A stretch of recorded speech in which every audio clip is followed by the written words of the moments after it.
back to Zero Sum Gaming here at the Culture Cache. It's October, and I love Castlevania, so this week's video was a no-brainer. And I can say that because this is a game about vampires, not zombies. But it occurred to me, I haven't actually covered the first game in the series yet, so that's what's on tap for today. So grab your Clamato juice and let's check it out. I don't think Konami realized it at the time, but this game's importance cannot be overstated.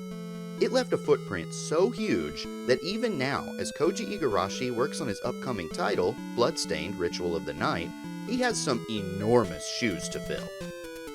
But whose shoes are they? That's an important tidbit that's been lost to the ages, unfortunately. It was common for creators to go uncredited in games back then. This actually led to the first major Easter egg in video games, when Warren Robinett snuck his name into the Atari 2600 game, Adventure. I have an article and video on this very subject, so I'll be sure to link to both in the description. In part because video game companies were still of the mindset that the individuals who worked on games shouldn't be credited, and also to complete the horror motif, the credits offer us no indication. The best educated guess you can make is that this game is the brainchild of Hitoshi Akamatsu. I want to be clear that this is only conjecture, but we know that Akamatsu directed and designed Castlevania II: Simon's Quest, and he directed Castlevania III: Dracula's Curse. We know that, at the very least, he was the head writer for this game, but given his bona fides relating to later entries, it's a somewhat safe bet that Akamatsu was at the helm for the first Castlevania. He also worked on Snake's Revenge, an often unfairly maligned, non-canon entry into the Metal Gear series. If you want to make a pilgrimage to Japan to thank Mr. Akamatsu for leaving such an indelible mark on gaming, I fully support you in that endeavor. But sadly, you have your work cut out for you. As gaming entered the 16-bit era, Hitoshi took the occasion to bow out of gaming completely, and he's been nearly impossible to track down ever since. But just in case this humble video somehow makes its way to him, I want to take the occasion to say, thank you, Mr. Akamatsu, for your hand in creating my favorite series in all of gaming. Even as the first entry in the beloved series, this game already fully displays what makes the classic Castlevania games so good. The horror theme of the game is fully realized at every turn. Like the Universal and Hammer films upon which it's based, the game isn't packed full of jump scares or anything. It's the overall atmosphere that brings out the horror element. And the game isn't even a little bit shy about basing its characters on the Golden Age horror actors. Dracula is clearly Bela Lugosi, and if you don't see Boris Karloff on the screen right now, either you're just not looking, or you've never seen any of the old Frankenstein movies. This art direction makes perfect sense. If you say Dracula to 100 people on the street, virtually all of them will picture the Lugosi version in their minds. And if you ever have too much time on your hands, there you go. That's a fun way to spend an afternoon. The graphics are really impressive for the day. All three Castlevania offerings on the NES look good, but it's important to remember that this game came out in 1986 originally. That's a weird thought. There's a good chance that this game is literally older than you. Yes, you. Given the constant barrage of homages to classic horror this game sends your way, you may almost be surprised to see any color in it at all. But the use of color really fits the game well. It's never too busy, and there's always a lot of black, white, or gray to really convey the 1930s horror movie vibe. Some sprites could have used more detail, such as Simon's total lack of a face, but for 1986, it's still really impressive. If I had to pick one single reason I keep coming back to Castlevania, it's the music. I love Castlevania's music. While the composer most often thought of when you mention this series is Michiru Yamane, and for good reason, this game's music was written by James Banana. Okay, not really. Though the reference to James Bernard is cool, this game was really scored by two women, Kinoyu Yamashita and Satoe Terashima. It's very telling that, decades later, the most famous track from each of the three NES games routinely still appears in later offerings. That would be Vampire Killer in this game, along with Bloody Tears from Simon's Quest, and Beginning from Dracula's Curse. And the tracks are so iconic that not including them practically calls any Castlevania not using them into question. I've seriously kept a few Castlevania tracks on hand in the car just about as long as I've been driving. Play control is one element of the game many people criticize. It's true that it's very stiff, but I don't think it's necessarily bad. Basically, once you jump, you can't change your momentum. Whether you jump forward, backward, or straight up, you're committed. But I don't think it's bad. It's a design choice, and one that reflects real life. Seriously, jump forward, then while in midair, try to land behind where you started. You can't, and neither can Simon in this game. What's more is that the game is designed around it. Once you understand that, it's way easier to deal with it. Similarly, some people dislike the slow attack speed of Simon's vampire killer whip, but this too is intentional. The game is responsive and always does exactly what you tell it to. That's the mark of good control, not bad. Another criticism people levy at this game is the difficulty. I suppose this is one of those things in the eye of the beholder, or is that the Demogorgon? Anyway, it's true that this game is hard. You die in 4 to 8 hits, and enemies are plentiful, meaning many chances for them to eat up your life meter with ease. And the stiff jumping controls are compounded by the many pits in your path, often with ravens or Medusa heads precariously placed nearby, just itching at their chances to knock you into the abyss. For about half of the game, common enemies are more durable than you are. Until you learn how to dispatch them, they'll prove quite the roadblock. As weird as this sounds, your lives really don't mean all that much. For starters, the only benefit they offer you is to start from the most recent door you've opened. Each level is divided into 3 sections with a door between each, but you start out each life with the leather whip, 5 hearts, and no sub-weapon. This means you need to get 2 Mystic Whip icons to fully power up your Morning Star. You also have to get a sub-weapon, preferably Holy Water or the Cross, find a double and triple shot icon, and keep enough hearts on hand to fuel your sub.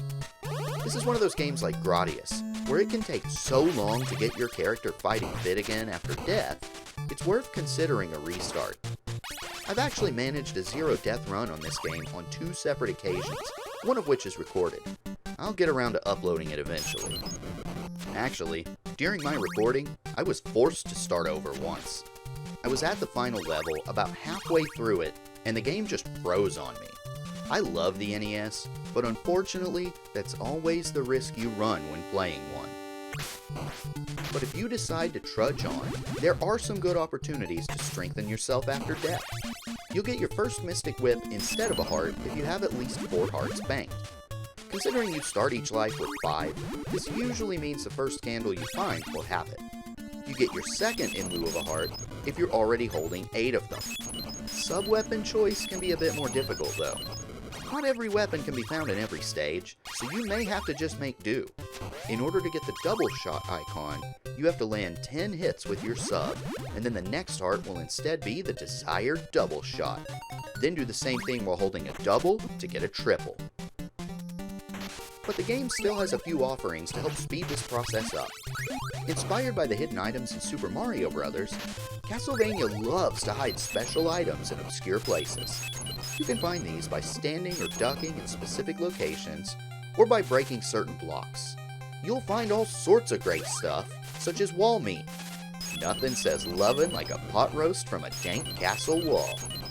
But you'll be grateful every time you find one, as they're the only way to heal other than beating a stage. You can also score double or triple shots this way, and find hearts or points. The most important thing to keep in mind is to actually learn your own abilities and limitations, as well as those of your enemies. Know all the spots on the screen you can attack, and all the places where you're vulnerable. There's always an answer to any situation. The more aware you are, the more likely you'll find it. Then you'll finally be able to get past those flying Medusa heads in the second level. The only complaint I have with the game is with the length. It's just too short. The game only has 6 levels.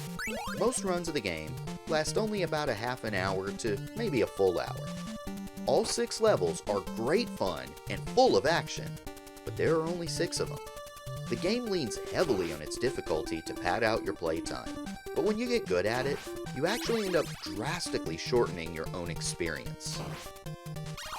But if you, like me, find 6 levels leaving you wanting more, and you can handle the difficulty, this game has a second quest. Be warned that this second quest is even harder than the first. Stage layout is the same, but you die in 4 hits no matter what, and enemy placement and frequency are both designed to make your life hell. You might be surprised to find out, though, that when you make it to the bosses, they're exactly the same as the first time around. Still, I always like a second quest. Double, double your refreshment. Double, double your enjoyment. I'm sensing a theme here. What's up with all these games and second quests lately? Oh well, I'll not look a gift horse in the mouth. And mashed potatoes can be my friends. And hey, at least this game came out before the era of DLC. Now they'd make you pay for a second quest, even if it's already on the cart. So yeah, there are a few minor qualms with the game, but it's still a classic. This year marks the 30th anniversary of the game and this series. If you grew up with it, you already know how much fun this game is, even with a few moments of frustration thrown in at times. If you started with the Castlevania era, you ought to check out the series' roots. And if you've never played a Castlevania game, now's a better time than any to introduce yourself to the Count. If you started gaming on the PS2 or later, be prepared, this game will hand your ass to you. But you'll have such a good time, you won't even mind. Is Castlevania worth it? This is the first entry in a series that has yet to produce a bad game.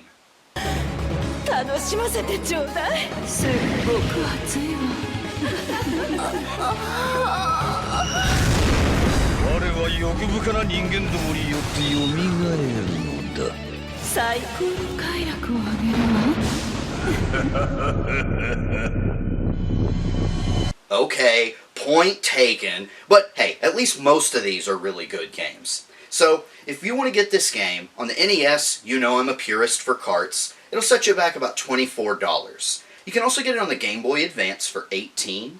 This one, it's the exact same game, but it's a little bit harder. Between the smaller screen and the cropping, it's actually a more difficult game, even though it's the exact same game. I know that doesn't make a lot of sense, but you'll just have to trust me. But if you don't mind going digital, you can get this one on the Virtual Console for $5. So hey, grab your whip, you've got to play through this game. It's not very long, you can do it.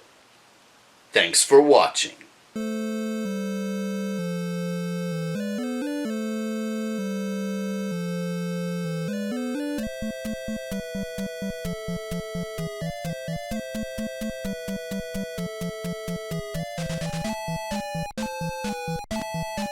Okay, I admit it.